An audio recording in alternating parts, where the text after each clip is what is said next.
to another edition of Old Max Nuggets, a Bryan's heating and air conditioning podcast, where we get on here and we talk about common questions that the homeowner might have about their heating and air conditioning.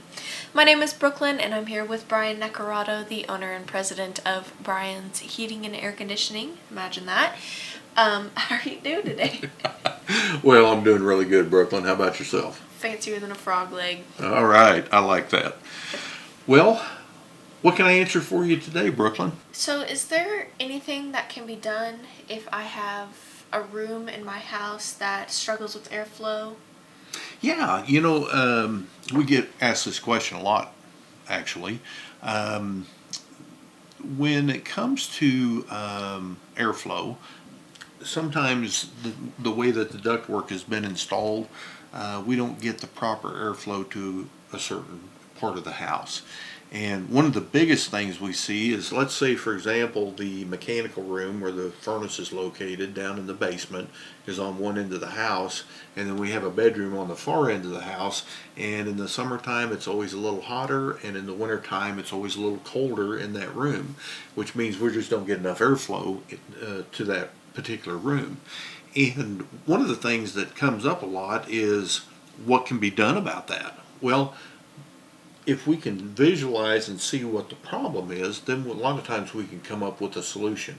Here's something we can do to help improve the airflow in that particular part of the house. However, we live here in the Wichita area. We're in a high basement market area. A lot of people have basements. A lot of people have finished ceilings in those basements. And so the ductwork's covered up. So we can't visualize the problem to see why is there an airflow issue. So it's kind of difficult to give somebody a solution until we cut some holes in the ceiling. Now, over the years, there have been times where the airflow's been so bad that the homeowner may say, let's go ahead and do that. We need to get this resolved. But as soon as you mention cutting holes in somebody's ceiling, usually they back off a little bit and say, I can live with it. I can put a fan in there in the summertime or a little electric heater in the wintertime. For example, though, if the basement ceiling's not finished and we can visualize it, usually we can come up with some type of a solution as to what can we do to help this problem.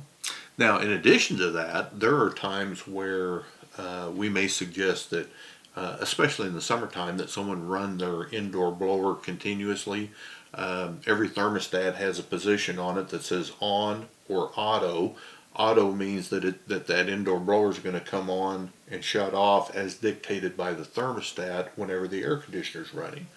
But if we have that in the on position, that blower is running continuously.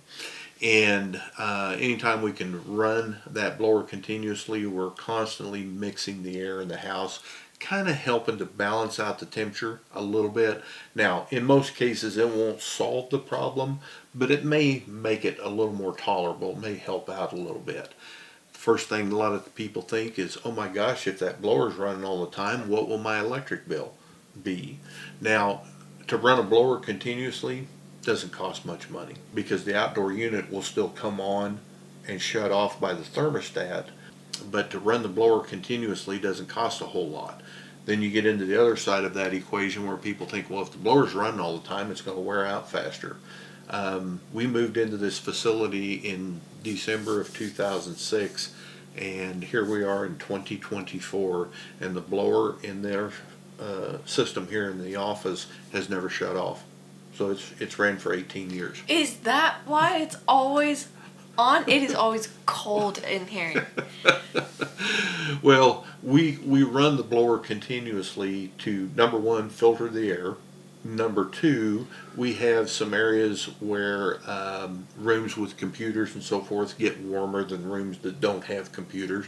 So again, we're mixing the air, we're balancing the air. So that's why it runs all the time.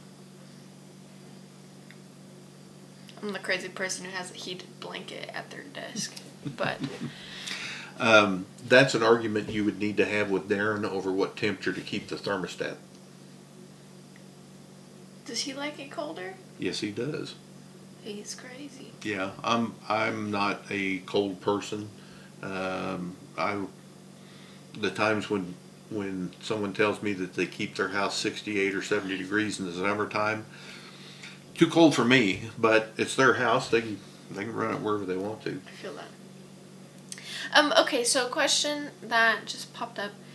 In the house that I grew up in, my bedroom was off the back of the house facing west, and when, like, say my bedroom door was shut or something, in the summertime, it could get real hot in there, even if the system was running and things like that. Now, my parents have a finished basement, but say if you did go ahead and rip into it and whatever, is that sun still going to affect that, even if you went into... Yeah. So that's a great point, because the heat load, in other words, the heat gain on that particular room for whatever reason was high. So it's facing west. Maybe we've got some windows that face west. Yep. And so in some cases there's more load on that room than there is on any other room. And let's say, for example, that room's at the end of the run, so to speak, so it doesn't have as much airflow. So we can't do anything to change the exposure without different windows and better insulation and so forth. But can we increase the size of the ductwork to that room? Can we change where that run is coming off the trunk line? Maybe we can get better airflow in a different spot in order to help take care of that. Okay. There is hope. So Brooklyn recently got married, and it was quite an emotional wedding. Even the cake was in tears. Until next time, on Knack Out.